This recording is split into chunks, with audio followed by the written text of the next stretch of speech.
ขารองตู้นะครับอันนี้เป็นขารองตู้สำหรับแถวไหนที่ว่าเสี่ยงกับน้ำท่วมนะครับเวลาฝนตกหนัก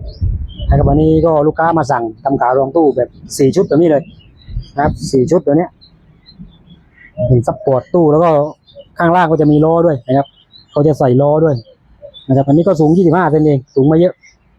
นะครับตามใบสั่งข้างล่างก็ใส่ล้อเล็กๆนะครับเวลาเลื่อนไปไหนก็คือสามารถเข็นไปได้เลยนะครับนี่เลยแถวไหนที่ว่าน้ำท่วมบ่อยนะครับน้ำขึ้นก็แนะนำลองทำขารองตู้แบบนี้เลยตู้เสื้อผ้าตู้อะไรก็แล้วแต่นะครับที่เป็นตู้ไม้เวลาโดนน้ำมันจะเสียเลยตู้ไม้นะครับถ้าได้ขารองตู้แบบนี้ก็คือโอเคนะครับไม่เสี่ยงไม่ต้องซื้อใหม่กันอยู่เรื่อยๆนะครับก็ทำไม่ยากครับทำไม่ยากแต่ว่าทำอยู่2 วันแล้วยังไม่เสร็จทีโอเคนะครับใครเนี่ยไอเดียดีๆง่ายๆนะครับอย่าปล่อยมันน้ำท่วมตู้เราลูกหนึ่ง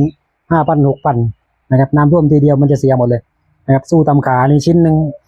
งไม่ถึง1,000 บาททีนะครับอันนี้ชิ้นหนึ่งก็4 ชิ้นนะครับเนี่ยแบบนี้เลยนะครับแบบนี้เลยลองทำไปใช้งานดู